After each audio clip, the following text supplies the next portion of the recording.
Let's make an investigation into the question whether technical arguments are still flourishing in our time,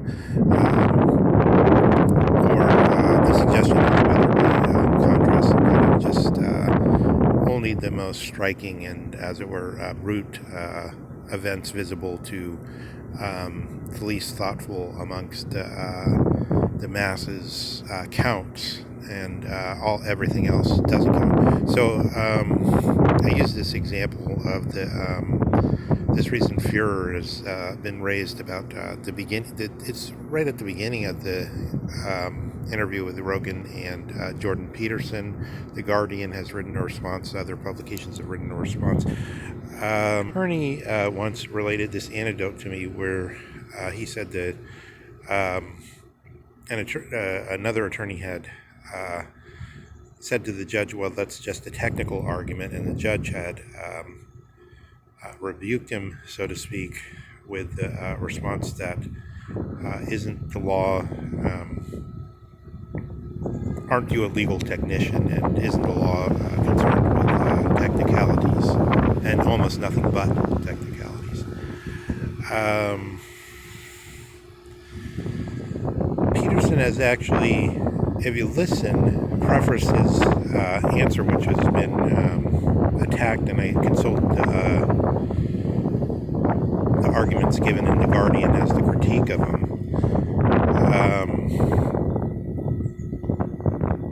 with the phrase that what bothers him, quote unquote, technically about the climate issue is the following. So, and then I think this, in a way, insulates himself against the immediate assumption that he's doing sophistry. So just using very high-flying arguments and passing them off as though they were in themselves cogent. But he actually discounts his own phrase from the beginning, or, as it were, puts a caveat emptor on them, saying, this is a technical argument. But on the other hand, we don't know how to take that because of how important are technical arguments. The law sets itself off against, so there's legal technicians who know how to say what the law is and to give instructions. So, for example, to a jury about what the law is. They are set off against the jury itself, which is supposed to determine the facts in relation to an justiciable action. So there's the de facto and the de jure. There's two things in the law. So likewise, when we could think of that a metaphor when we're talking in terms of a technical argument, it's part of what goes on in the whole thing. If if a court case is the whole thing there, but it's not the only part. Usually we talk about, aside from the technical argument, maybe the substance or maybe the concrete case or something else. But so he did make that preference. But the first argument in the Guardian article was to say Peterson has conflated climate with the weather. So I'm just going to dismiss that one because I'm just going to stick mainly with what he said on the podcast rather than what he may have said elsewhere, because so far as I can see on the podcast, he doesn't mention the weather and he doesn't seem to make that mistake at all. So I don't see, that's sort of like a surmise and then claiming this must be how he went wrong, but I don't see in the text, I can't see how to get there. So the second one, though, however, I think more argues on Peterson's side than it does against him. So the second one was the claim that, Peterson would say even that we can't predict at what temperature or when water will boil. So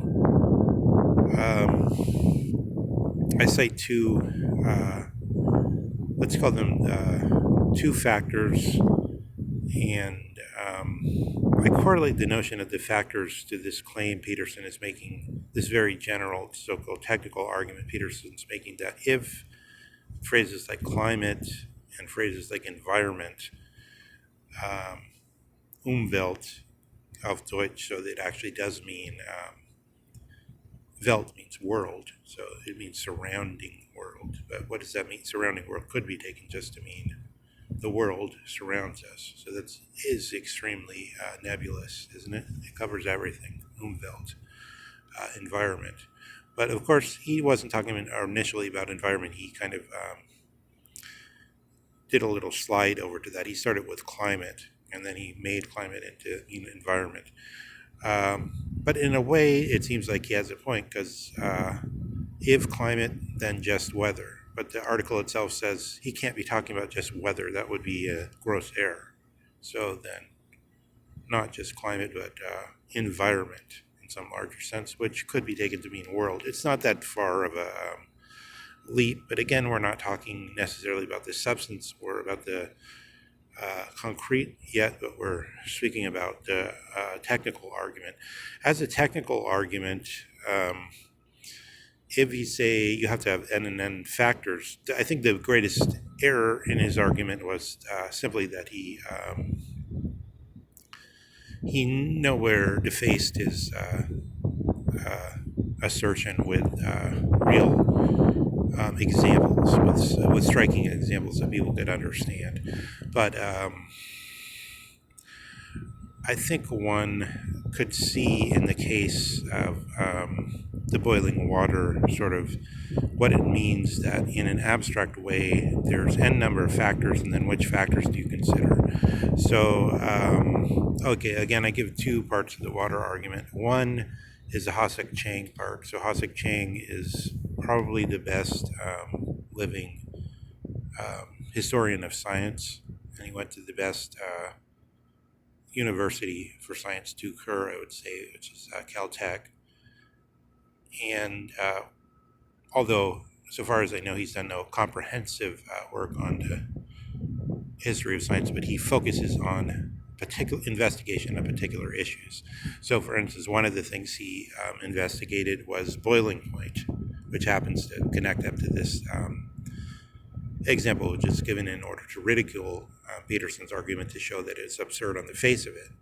But the fact is, there has been a lot of controversy about boiling point. So Hossack-Chang shows that up until very recently, and even in Newton's time, in Boyle's time, there was this notion that there were two boiling points. So there was sort of the low, small, frothy boil, and then the so-called quote-unquote seething boil. And you can actually see it in artifacts. There's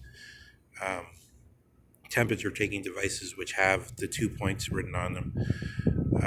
Boiling point has a range where it boils, and not just one point. There's a range in which boiling occurs.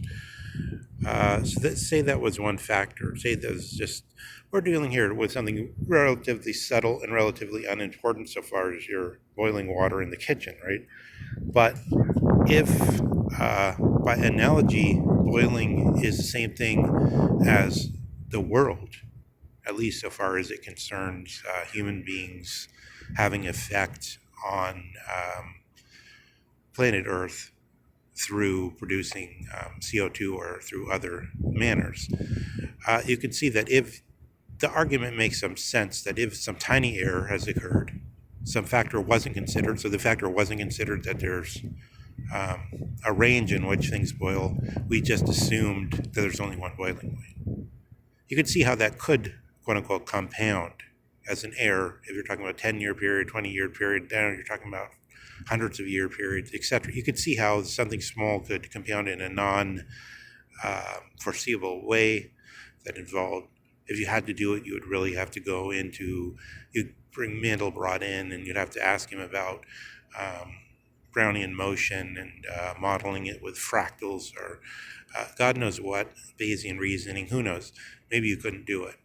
But you could see how the compounding would suddenly, even in a tiny thing, if you're dealing with computations that large, could be serious. So then the second example on boiling is that it's actually so historically that it wasn't known that pressure it has a role in boiling and in freezing. So it's like you had in the Tigris and Euphrates Valley, for instance, you have these interesting records where the scholars would see what temperature different liquids froze at, and that was their index for how cold it was. Like wine frozen this year, oil frozen this year, whatever. That was their objective index of how cold it was, and they kept that for hundreds and hundreds of years, right? So what they didn't know is that wine uh, is that kind of stuff changes depending on the air pressure, right? So depending on how close you are to the water level. So yeah, so it was discovered that okay, we have another factor besides the factors we initially thought mattered for boiling water. It's also the air pressure, and then you could make a little modification. But say you left that out, you didn't know it. So those, I think that's an example of two factors in the 10,000 feet in the air technical argument, but that's brought into real examples where if you then say, again, that the boiling water isn't just the thing that you're doing in your kitchen, a metaphor for, or let's say an analogy for everything that affects life on the planet. I think the argument actually is not such a piece of sophistry as it might sound. So I can see in some ways. The other thing is, let me put it this way: you could make the same kind of statement, and it would be interesting to know if science-happy Peterson would admit it about physics, about about biology, and about experimental, even about, in a certain sense, about experimental psychology, because if psychology is wrapped up with consciousness and consciousness is wrapped up with everything, you have to say that all the major hard sciences, the same complaint can be brought about them. And of course it has been historically, and usually using the phrase axioms, the axiomatic basis of a science and so on. The criticism against physics is that it doesn't use, that it doesn't use the concept of causality, although it uses mathematical functions in place of that in a strange way. And I suppose, too, that its notion of time is in some way tendentious. It's lifted out of Aristotle, which has controlled the way of thinking about time in the Western learned tradition, and still exists in Malinowski, Einstein's teacher, who came up with the worldline thing. So let's see what else is there beside that. So how cogent is that as an argument actually against climate change policy, though? Even if true, well, let me put it this way. Actually, let me dial back a little bit. I took the courses I've taken on climate change, which not courses, but just listening to Princeton lectures and things like that. Even in the history of climate change de facto, this kind of factor thing seems to have played a real role, which is like, for instance, the decadal oceanic cycles, that the weather is affected strongly by a cycle which is initially you wouldn't notice, which is a decade-long or roughly decade-long cycle of cold water going down into the bottom of the sea, flowing all across the sea, and so on. And then you get kind of like readouts you wouldn't have predicted because you didn't include that factor. So that factor was not included historically, and then they said, oh, we've solved for that. I think the other indication of what's right about his criticism is that the change between global warming to climate change, right? It had to make that change because one thing, those decadal cycles came in. One thing, it started becoming evident that the polar ice caps kind of created coldness in some years. And it started to be, In fact, simply because their initial prediction, which was basically correlated with the hard data about CO2 levels rising, wasn't so simple. So I think there's actually quite a bit of evidence on that side. But then on the other side, I don't see this only is really a criticism about how exact the uh, model can predict. It's not really a criticism about whether somebody who's reasonably versed in it, like say a good, for instance, climate scientist, although who we have many reasons to suspect, financial reasons, that he wants to say and this looks right with his colleagues, that that's his career is climate science, a number of reasons. But nonetheless, there's some climate scientists we're going to trust.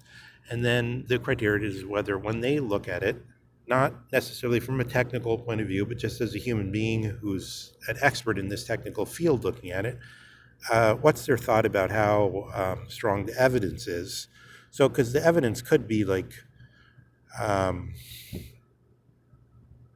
the 90% chance we're going to get into something horrible, but we just don't know the details, right? It could be just a matter of not knowing the details. That's what we get that kind of media sense of it. That would be the media rebuke of it.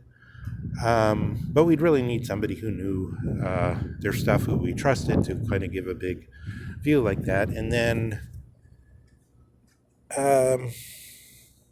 so okay, all this kind of argument is already known. And I think Peterson was probably partially influenced by that he was like a Norwegian guy or some climate scientist who was coming out as an expert and who kind of knew the stuff and was giving a personal view on it rather than a technical argument. The technical argument is hard to defeat, but then on the other hand, it goes just as well for physics and chemistry. So I would make the challenge, like, how much is Peterson willing to discount physics and chemistry? You could say the analogy isn't perfect insofar as we would be talking about some specific prediction coming from physicists. The fact that it's a one-time event, climate change in general, is in a certain sense an admission of nihilism. So because it means everything is historical. This is what's meant by historicism in a certain sense, that if everything's historical, it means it's all accidental and there's no sound rules. Science would mean that you could find the rules and you could know they're always going to repeat. If you don't believe that you can find these rules, because whenever you're dealing with anything, it means you don't believe that physics is a science either. So it means, in a certain sense, your claim that there's facts and they're forever divided from something else, values, or some private sublime of whatever you quote unquote believe in, rather than the claim that religion must be taken to be real and to be science, or which is to say to displace science or to be the thing that is regarded as the most real. You can't say we can bring this critique to physics and to climate science and at the same time